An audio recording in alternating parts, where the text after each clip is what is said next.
Good afternoon. IT for Business is on Big Data AI Paris 2025. We are with Bernard Eisman. Bernard, hi.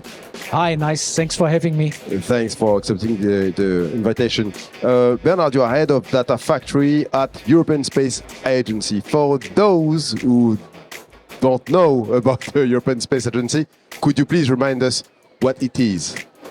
The European Space Agency is the gateway to space for Europe. We are developing, operating space projects, satellites, rockets on behalf of all the European countries. And we shoot these devices into the sky, into the universe. Mm-hmm. And we retrieve data from there, a lot of data. And of course, we also operate these satellites and spacecraft through their lifetime. When it comes to data, because when we think about space, you collect a huge amount of data. What are the challenges the European Space Agencies face daily about data? So I am focusing on data which is required to operate these satellites, not the data which comes down. It's very huge. But we have a big amount of data from 26 countries flowing into our central data management environment. Every day, every minute. Every minute, which gives you, when analyzed, the full exact pulse of the situation at this moment, of our business, but of our satellites, how they operate, how they fly, what they do. And the challenge is about that is this data is, of course, confidential in a lot of elements, but also operating our business includes data which is private, maybe privacy concerns.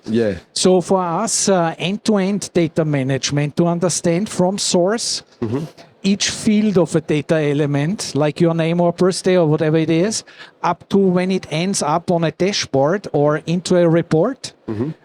Is very important to have end-to-end control. Yeah.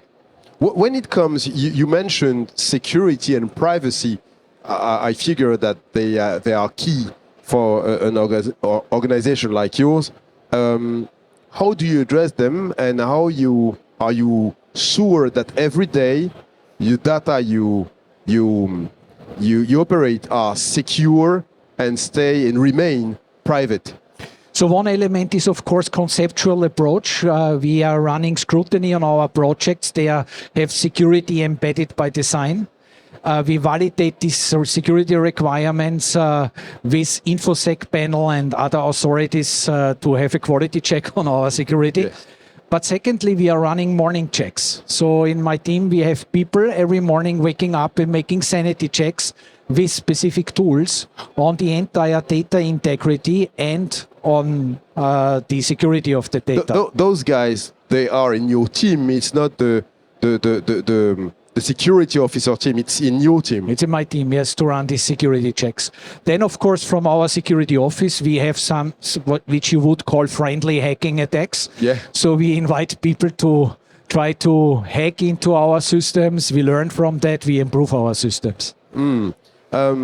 Space is today, I mean, it has always been, but especially today, a really competitive market. And since we speak about the new space, it's a bit more competitive, but when it used to be. How do you address sovereignty in this new context? Yeah, this is something very important, and sovereignty comes with resilience also against geopolitical happenings.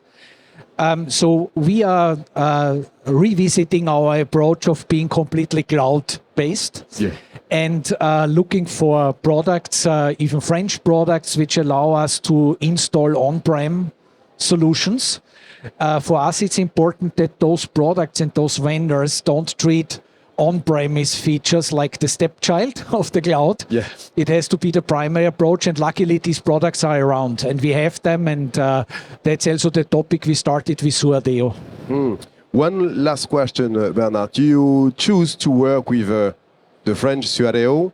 How do they fit in your data strategy? So one element is the approach of sovereignty. The second element, of course, is that such a data management platform allows end-to-end governance, which is a key element for us. And the main topic as well is they are AI driven, so we can have AI analytics on our data as well. And these AI's features are also on-prem, so you can see a very important element for us in the strategy is to be independent. Okay, that's the end of this interview. Thank you, Bernard. Thank you. Thank you.